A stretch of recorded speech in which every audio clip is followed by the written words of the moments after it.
Hello दोस्तों। मन में एक ख्याल आया, सोचा आपके साथ साझा करता चलूं। और एक ख्याल क्या, सुलगता हुआ सवाल है कि जब भी हम विदेशी दौरा करते हैं, जब कभी भी, तो ऑलराउंडर पेसर के नाम पर कितने कंप्रोमाइजेस होंगे, कितने कंप्रोमाइजेस करोगे। हर बार का एक ही रोना है कि हमारे पास ना पेसर ऑलराउंडर ढंग का नहीं है। पेसर ऑलराउंडर ढंग का मिलता ही नहीं है। मिलेगा कहां से, आगे मैं बताता हूं एक एक करके रीजन। लेकिन अभी देखिए इस दौरे पे क्या हो रहा है। पहले मैच में आपने खिलाया शार्दुल ठाकुर को कि भाई हमारे लिए यूजफुल बैटिंग कर देंगे, अच्छे ओवर्स निकाल देंगे। ना बैटिंग हुई ना बॉलिंग हुई। और पहली पारी में आपने उनसे कुल मिला के जमा 6 ओवर करवाए, क्योंकि आपको उनकी गेंदबाजी पे एतबार ही नहीं था। और आपको एतबार नहीं था तो मैं कह रहा हूं कि शार्दुल ठाकुर एक कौन से थे जिन्होंने एतबार दिलाया हो कि ना जी, मैं हूं, मेरे पे विश्वास करो, मैं हूं ना। पहली पारी में टाए टाए फेस। दूसरी पारी में आते हैं कहने को विकेटों के कॉलम में उनके पास 2 विकेट हैं, 2 बड़े विकेट हैं। हैरी ब्रूक का विकेट है, बेन डेकेट का विकेट है। और वो विकेट कैसे मिले आपको भी पता है। मतलब उस बॉल को ना कोई भी मार सकता था और मारने की उनकी हड़बड़ी थी कि इसको उड़ा ही दूं, और बेचारे उड़ गए। एक बंदा 149 बना के गया, चलो दूसरा तो 0 पे आउट हो गया। एक समय कहने को हैट्रिक पे थे शार्दुल ठाकुर। तो जिस बंदे के पास हैट्रिक वाला ट्रिक था पिछले मैच में, क्या उसको अगले मैच में खिलाओगे बर्मिंघम में एजबेस्टन? ना, गाज तो गिरनी तय है। क्योंकि ना तो उनकी बॉलिंग दिखी, ना बैटिंग दिखी, और फील्डिंग भी ऐसी कि बस ऐसी की तैसी। याद है ना आपको, उनको मिड ऑन पे उन्होंने मतलब 1 रन जहां पे होना चाहिए था चौका छोड़ दिया था, और उसके बाद रविंद्र जडेजा कितना गुस्से में थे कि यार क्या करते हो, कुछ नहीं हो सकता तो फील्डिंग तो कर लो। ऑस्ट्रेलिया दौरे पे जाइए, इसके पीछे आपने नीतीश कुमार रेड्डी को खिलाया वहां पे। बड़ी अच्छी बात, उन्होंने मेलबर्न में एक सेंचुरी जमाई जी, और गावस्कर तक ने कहा वाओ, मिल गया इंडिया को ऑलराउंडर। लेकिन जब उनकी बॉलिंग की बात होती है तो फिर वही ढाक के 3 पात हैं। और एक और कंप्रोमाइज होगा, होगा ही होगा बर्मिंघम में। ऑन द कार्ड्स है कि ये कंप्रोमाइज होगा कि शार्दुल की जगह नीतीश कुमार रेड्डी आएंगे, क्योंकि आप बैटिंग भी कंप्रोमाइज नहीं कर सकते। आपको 8वें नंबर पे तो बैटिंग चाहिए, और 8वें नंबर के बल्लेबाज पता नहीं कौन सा 4 तारे आपको तोड़कर ला देंगे। खैर कोई बात नहीं, बैटिंग होनी चाहिए, बैटिंग में डेप्थ होनी ही चाहिए, खासकर विदेशी दौरों पर, जब आपको जरूरत होती है कि भाई कम से कम पहली पारी में 400 रन तो बनाएं ताकि गेंदबाजों को कुछ मिले। खैर, यह होता हुआ नजर नहीं आता। जानते हैं क्यों? क्योंकि आपका यह सिस्टम ऑलराउंडर्स पैदा करता ही नहीं है। रोते रहो, कपिल देव के बाद कोई ढंग का ऑलराउंडर नहीं आया जी।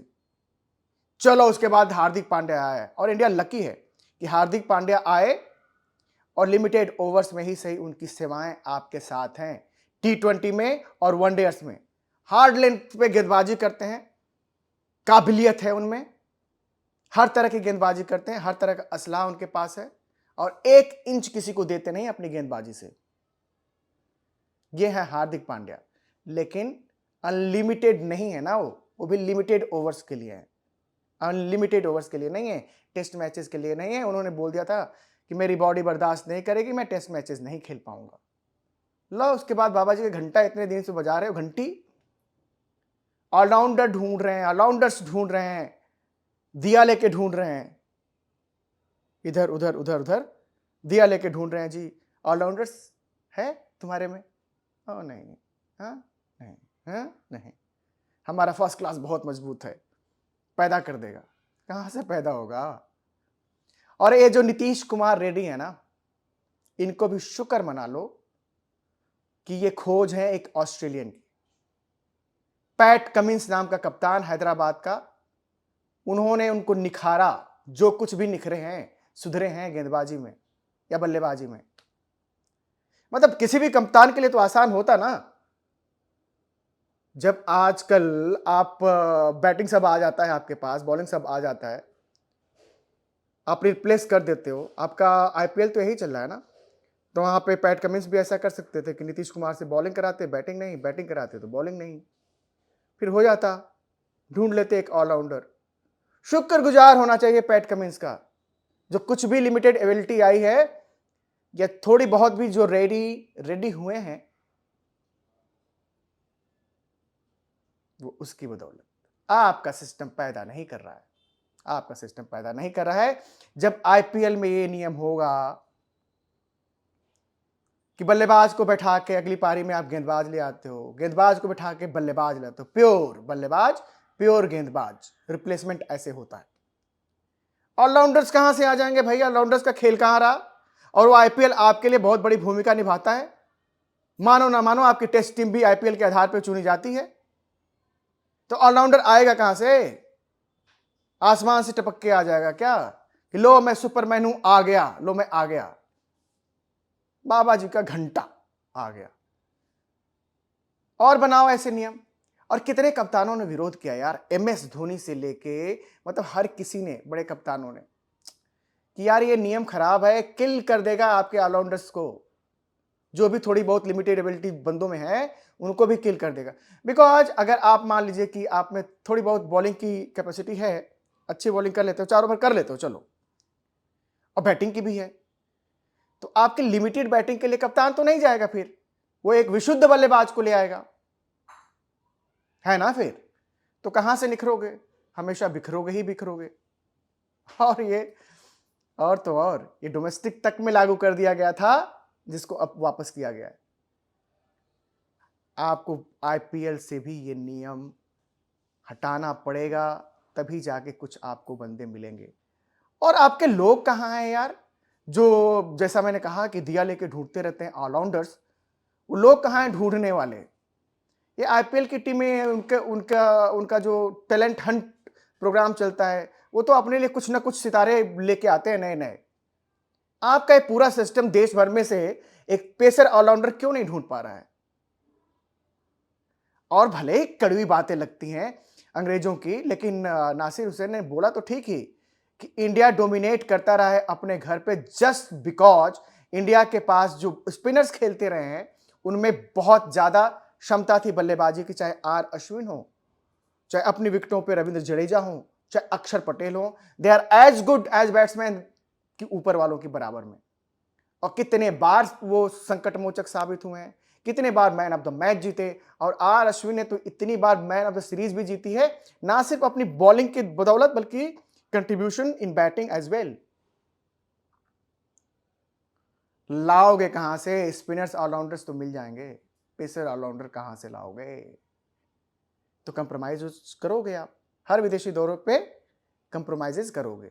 किसी एक विदेशी दौरे पे शार्दुल ठाकुर अच्छा कर जाते हैं जी, ओवल टेस्ट मैच में जीत में बड़ा कंट्रीब्यूशन है, वो साल दूसरा था, 3 साल पहले की बात है। वो ढूंढते नहीं हो आप, और जिसमें एबिलिटी दिखती भी है ना, उसको निखारने की कोशिश नहीं होती है। मैं पूछना चाहता हूं कि इंडिया जब नेट प्रैक्टिस करता है तो आपके टैलेंटर्स को कितने ओवर कराए जाते हैं? उनकी बल्लेबाजी को निखारने के लिए क्या किया जाता है? कुछ नहीं, रस अदायगी बस। अब इस टीम में एक और बंदा है, आकाशदीप, अच्छा गेंदबाज है, लेंथ बॉलिंग करता है वो, शॉर्ट पिच बॉल नहीं है उनके पास बहुत ढंग की। लेंथ बॉल में वो, उनकी बॉल अंदर भी आती है बाहर भी जाती है, पेस जो चाहिए अंदर बाहर करने के लिए उनके पास है। अच्छे गेंदबाज हैं, आपकी टीम में भी हैं, और नीचे डाउन द ऑर्डर अच्छी हिटिंग कर लेते हैं। उनकी हिटिंग को या उनकी बैटिंग टेक्निक को और ज्यादा कौन सुधारेगा? अनिल सिंह, क्रिकेट अड्डा। और मैं कहता हूं कि आज की तारीख में जो ऑलराउंडर्स ढूंढने जा रहे हो, कॉम्प्रोमाइजेस करने जा रहे हो, खिलाओ ना आकाशदीप को, 8वें नंबर पे बैटिंग आती है ना। और ये चीज हमेशा मान के चलिए कि ऊपर के 5 में से अगर एक बंदा टिका नहीं है टेलेंडर्स के साथ, तो 8वें नंबर के बल्लेबाज का कंट्रीब्यूशन हमेशा ना के बराबर ही होगा, ना के बराबर। लिख के चलिए,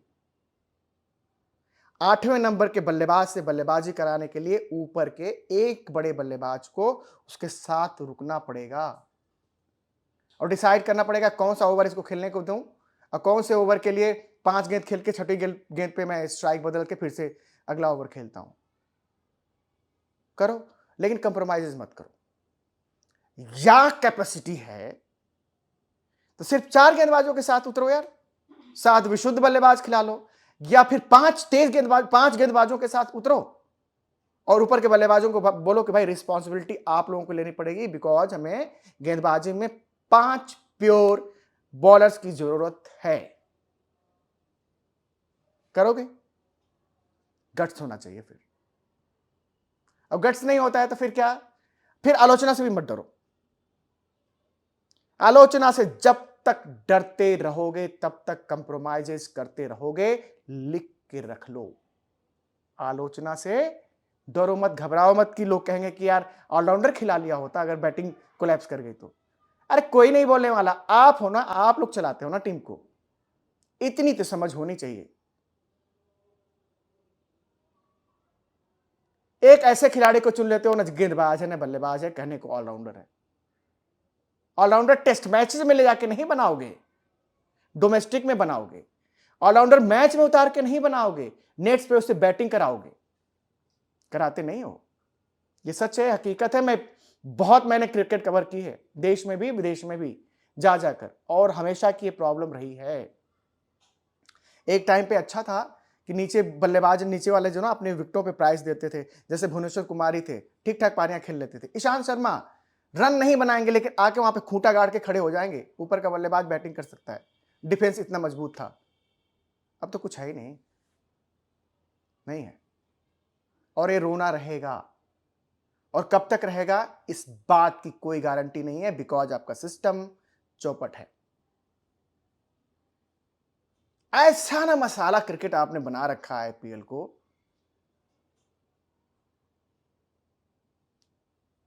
अंपायर खिलाड़ी बदलने का हुक्म दे देता है, बॉलर बैठ गया बैट्समैन आ गया, बैट्समैन बैठ गया बॉलर आ गया, और वो सब प्योर होंगे फिर, प्योर फॉर श्योर। वो ऑलराउंडर्स नहीं होंगे फिर। काहे को कप्तान जोखिम लेने जाए किसी ऑलराउंडर पे फिर, है ना फिर। और जब विदेशों में ऑलराउंडर पेसर ढूंढते हो तो उसमें यह देखो कि उसमें बॉलिंग की एबिलिटी बेहतर होनी चाहिए बनिस्पत बैटिंग के। होता उल्टा है, बैटिंग की एबिलिटी तो होती है, बॉलिंग की नहीं होती है। मतलब कहने को तो शार्दुल ठाकुर में बॉलिंग की एबिलिटी ज्यादा थी, बैटिंग की नहीं, लेकिन बॉलिंग में भी वो क्या कर रहे हैं, वो गुजरे जमाने की चीज है। थे गौतम गंभीर ने दुरुस्त फरमाया कि उनमें कुछ बात थी, तभी वो इंडिया के लिए खेलते थे, इंडिया के ड्रेसिंग रूम में बैठते थे।